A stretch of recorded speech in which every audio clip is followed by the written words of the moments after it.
Bonjour à tous, je suis Didier Mazier, je vous souhaite la bienvenue, je vous remercie pour votre fidélité à cette chaîne, nous sommes de plus en plus nombreux et c'est tant mieux car cela va nous ouvrir des possibilités. Donc abonnez-vous, activez les notifications, partagez ces vidéos, je vous rappelle qu'elles sont toutes gratuites et en libre accès, vous pouvez donc avec le système sur YouTube les embarquer sur votre site ou sur votre blog. Ces vidéos sont donc accessibles librement quel que soit l'endroit où vous allez les placer. N'oubliez pas de suivre ma série hebdomadaire sur LinkedIn Learning. Toutes les semaines, il y a une vidéo gratuite sur le marketing digital. Donc ce sont des astuces, des tendances, des nouveautés.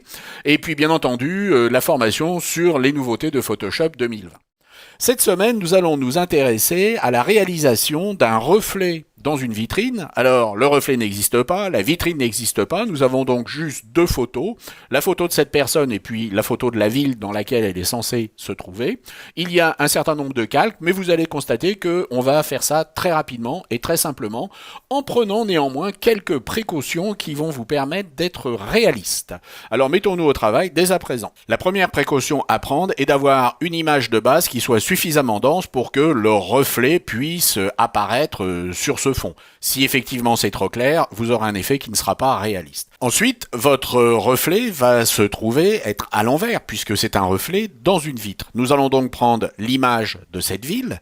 Dans le menu image, nous allons aller sur rotation de l'image et demander une symétrie horizontale de la zone de travail. Notre image est maintenant à l'envers et elle sera donc plus réaliste lorsqu'elle va se refléter dans la vitre. Il faut bien entendu que cette image soit d'une taille suffisante pour pouvoir se superposer avec l'image qui va recevoir la superposition. Je vais cliquer sur cette image, me déplacer ici vers l'onglet pour me placer au-dessus de mon autre image, appuyer sur la touche majuscule de manière à être sûr de placer mon image au milieu.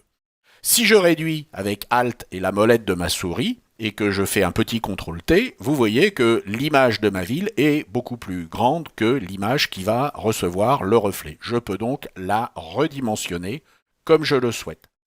Affichons notre image maintenant en plein écran et jouons sur l'opacité. Plutôt que de travailler ici avec le curseur ou en saisissant des valeurs numériques, je vais pouvoir avec les touches du pavé numérique, en tapant 1, obtenir 10%, 2, 20, 3, 30, 4, 40, 5, 50, etc. Alors le mode normal n'est pas forcément le plus adapté. Personnellement, pour un travail de ce type, je vais plutôt opter pour luminosité, voire superposition, ou éclaircir. Bien entendu, c'est quelque chose qui va dépendre de votre image. Ici, personnellement, je pense que luminosité me paraît intéressant. Bien entendu, je vais réduire l'opacité à 20%. Et vous voyez que maintenant, j'ai mon reflet dans la vitre. Une vitre est généralement toujours un peu teintée. Nous allons donc ajouter cette teinte avec un calque qui va être un calque de couleur unie, où nous allons choisir une couleur qui peut aller dans les bleus-verts. Une fois que cette teinte aura été ajoutée, bien entendu, vous allez de la même façon travailler sur l'opacité avec 10% et vous allez jouer sur le mode de fusion qui peut être en l'occurrence ici couleur. Vous voyez avant, après. Nous avons donc une petite teinte qui va bien simuler la vitre. Et puis une vitre, c'est forcément un reflet du soleil dans cette vitre. Nous allons donc créer artificiellement ce reflet du soleil avec notre pinceau et sur un calque spécifique. Nous allons pouvoir, avec un pinceau qui va bien entendu être suffisamment large, et puis surtout un pinceau sans aucune dureté, placer en blanc un reflet là où nous le souhaitons.